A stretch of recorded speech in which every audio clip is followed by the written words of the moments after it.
Hi all, welcome to I Plus. ഞാൻ അക്ഷര.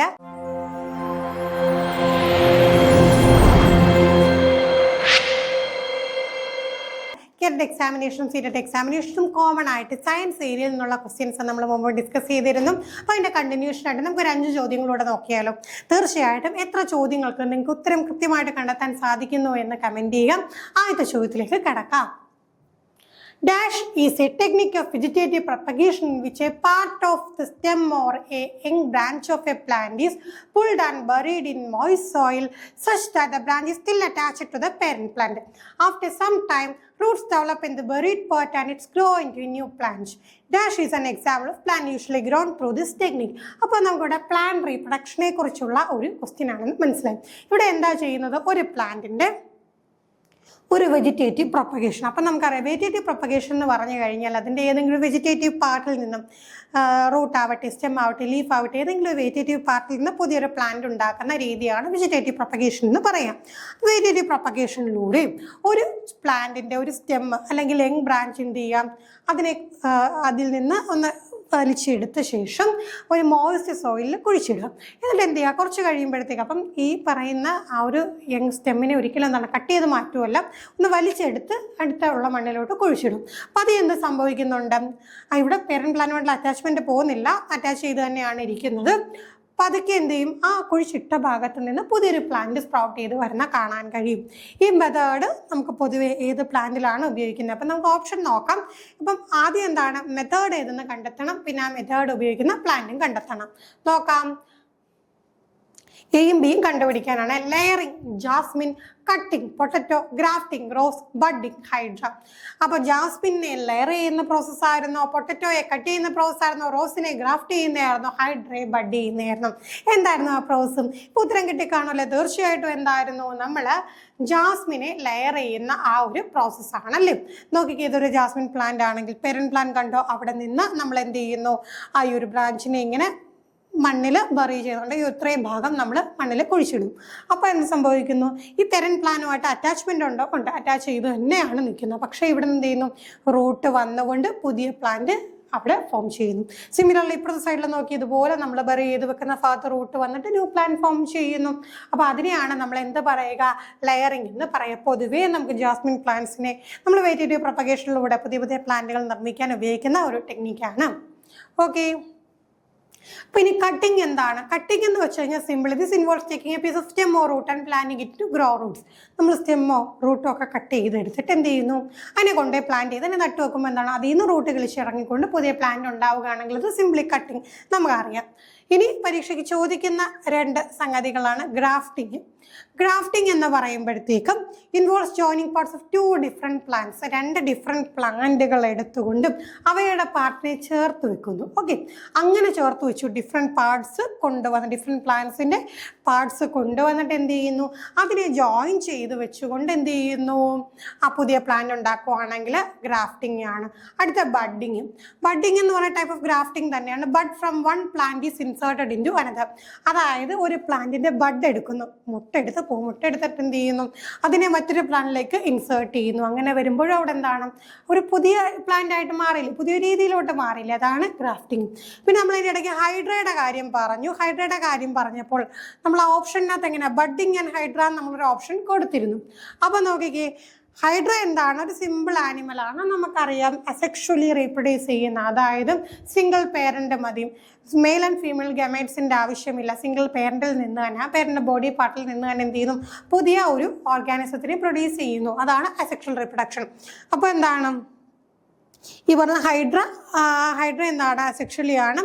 പക്ഷെ അവിടെ വരുന്ന ബഡ്ഡിങ് ഈ ബഡ്ഡിങ് അല്ല. അതെന്താണ്, സിമ്പിൾ ആനിമൽ. അവ ജസ്റ്റ് എന്താണ്, അവയുടെ ബോഡി പാർട്ടിൽ നിന്ന് തന്നെ പുതിയ ഒരു ഓർഗാനിസം ഉണ്ടാകുന്നു. അതാണ് ഹൈഡ്രയുടെ കാര്യം പറഞ്ഞത്. ഓക്കെ, അടുത്ത ചോദ്യം, which of the following statements are true? 4 statement തന്നേക്കുവാണ്. ടോപ്പിക്ക് വരുന്നത് എന്താണ്, ഫിസിക്കൽ ആൻഡ് കെമിക്കൽ ചേഞ്ച് ആണ്.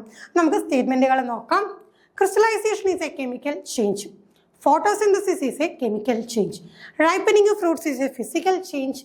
Formation of curd from milk is a chemical change.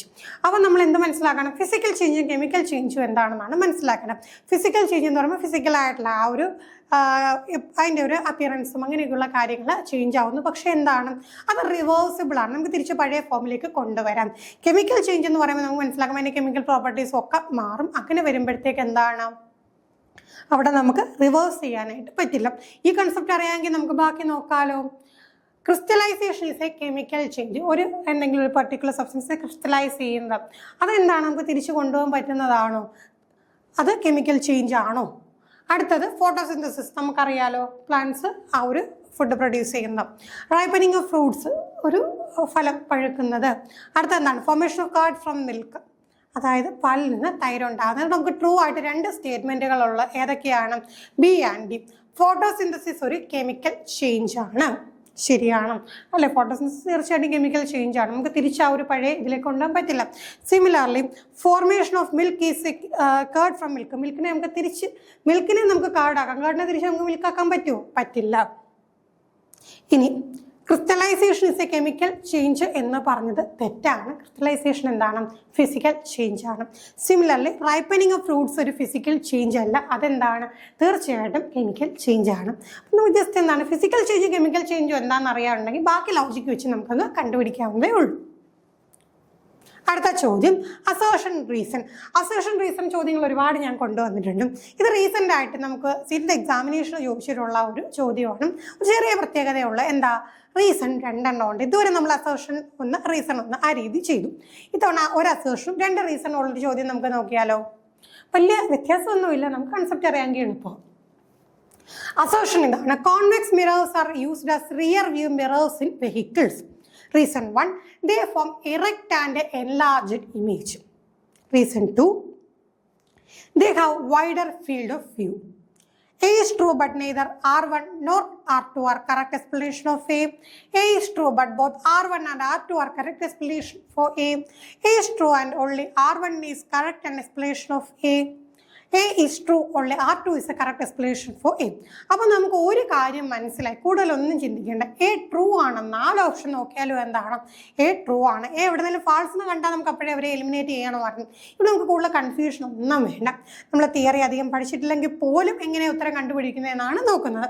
അപ്പോൾ എ ട്രൂ ആണ്. Convex mirrors is as rear view mirrors in വെഹിക്കിൾസിലെ rear view mirrors അല്ലേ. നമുക്കൊരു വാഹനം ഓടിക്കുമ്പോൾ നമ്മുടെ പിറകിലുള്ള വാഹനങ്ങളെയൊക്കെ കാണാനായിട്ട് റിയർ വ്യൂ മിററിലൂടെ അല്ലേ നമ്മൾ നോക്കാം. അപ്പം ആ ഒരു സ്റ്റേറ്റ്മെന്റ് കറക്റ്റാണ്. കോൺവെക്സോ കോൺകേവോ ഒന്നും ഡൗട്ട് വരേണ്ട കാര്യമില്ല, കാരണം അവർ ഓൾറെഡി പറഞ്ഞിട്ടുണ്ട്. 4 സ്റ്റേറ്റ്മെന്റും എന്താണ്, അസേർഷൻ ശരിയാണ്. ഓക്കെ, അടുത്ത് നമ്മൾ എന്താ ചെയ്യുന്നത്, they form erect and enlarged image. നിവർന്ന് നിൽക്കുന്ന വലിയ ഇമേജ് ഫോം ചെയ്യും. Reason 2, they have wider field of view. കൂടുതൽ ഫീൽഡിൻ്റെ വ്യൂ തരും. നമുക്ക് ജസ്റ്റ് ലോജിക്ക് ചിന്തിക്കാം, നമ്മൾ വാഹനം ഓടിച്ചു പോകുമ്പോൾ നമ്മുടെ പിറകിലുള്ള ആ ഒരു കാഴ്ചകൾ എന്താണ്, വൈഡർ വ്യൂ, മാക്സിമം നമുക്ക് കാണാൻ പറ്റുമെങ്കിൽ അതല്ലേ നല്ലത്. അല്ലാതെ ഒരു വലിയ ഇമേജ് നമ്മുടെ തൊട്ട് പുറകെ വരുന്ന ഒരു വാഹനമാണ്. ഓക്കെ, അതിൻ്റെ എൻലാർജ്ഡ് വ്യൂ ആണ്. അതായത് ഫോർ എക്സാമ്പിൾ ആ നമ്പർ പ്ലേറ്റ് മാത്രമേ നമുക്ക് കാണാൻ പറ്റുന്നുള്ളൂ. അങ്ങനെ വന്നു കഴിഞ്ഞാൽ വല്ല ഗുണമുണ്ടോ? നമുക്ക് എൻലാർജ്ഡ് വ്യൂ ഉണ്ടെങ്കിൽ പിറകിലുള്ള വസ്തുവും നമ്മളും തമ്മിൽ എത്ര അകലമുള്ളൂ, സേഫ് ഡിസ്റ്റൻസ് എത്ര എന്നൊക്കെ നമുക്ക് മനസ്സിലാക്കാൻ പറ്റത്തുള്ളൂ അല്ലേ. അപ്പോൾ അങ്ങനെ വരുമ്പോൾ എങ്ങനെയാണ് erect and enlarged image form ചെയ്യും എന്ന് പറഞ്ഞ സംഗതി ശരിയാവുന്നത്? അല്ല, they have wider field of view എന്ന് പറഞ്ഞു കഴിഞ്ഞാൽ എന്താണ്, ശരിയാണ്.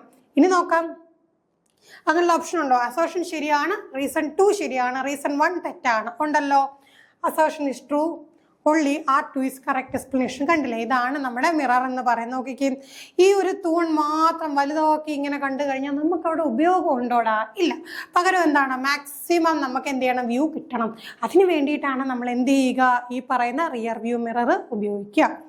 ഓക്കെ, അപ്പോൾ ഇവിടെയാണ് നമുക്കിപ്പോൾ റീസൺ കൂടുതൽ വന്നു കഴിഞ്ഞാലും വലിയ പ്രശ്നമൊന്നുമില്ല. കാരണം പിന്നെന്താണ്, ഓപ്ഷൻ ഒരുപാട് കോംപ്ലക്സ് ആക്കാൻ പറ്റില്ല. ഇപ്പം നമുക്ക് 2 റീസൺ കിടന്നുകൊണ്ട് അസേർഷൻ്റെ കാര്യത്തിൽ തന്നെ നോക്കിക്കേ, വലിയ ബുദ്ധിമുട്ടില്ല. നമുക്ക് കൂടുതൽ ചിന്തിക്കേണ്ട, അസേർഷൻ ശരിയോ തെറ്റെന്ന് നമുക്ക് ചിന്തിക്കേണ്ടി പോലും വന്നില്ല. അപ്പോൾ ക്വസ്റ്റ്യൻ കാണും ഇതുപോലെ 2 റീസണൊക്കെ കിടന്നു കഴിഞ്ഞാൽ അയ്യോ ടഫാണെന്ന് ചിന്തിക്കില്ല. അതിലൊക്കെ എന്താണ്, നമുക്ക് എളുപ്പം ആൻസർ കണ്ടെത്താനുള്ള വഴിയാണ് ഒളിച്ചിരിക്കുന്നത്. ഓക്കെ, നമുക്ക് അടുത്ത ചോദ്യത്തിലേക്ക് കടക്കാം. Consider the statement. Self-pollination can take place only in bisexual flowers. Cross pollination can takes place only in unisexual flowers. അപ്പോൾ രണ്ട് സ്റ്റേറ്റ്മെന്റ് ആണ് കൊടുത്തേക്കുന്നത്. എന്തുമായിട്ട് ബന്ധപ്പെട്ടാണ്? പോളിനേഷന്റെ കാര്യമാണ് പറഞ്ഞേക്കുന്നത് അല്ലേ. ആ ഒരു ഫ്ലവേഴ്സിൽ റീപ്രൊഡക്ഷന് വേണ്ടി മെയിൽ ഗാമേറ്റ് ഫീമെയിൽ ഗാമേറ്റും തമ്മിൽ ഫ്യൂസ് ചെയ്യാൻ ആ ഒരു കാര്യത്തിലോട്ട് പോകാനായിട്ടാണ് പോളിനേഷൻ ഉള്ളത് അല്ലേ. അപ്പോൾ പോളൻ ഗ്രെയിൻസ് അവിടെ എത്തണം, ഫീമെയിൽ ഗാമേറ്റ്സിലോട്ട് പോളൻ ഗ്രെയിൻസ് എത്തണം.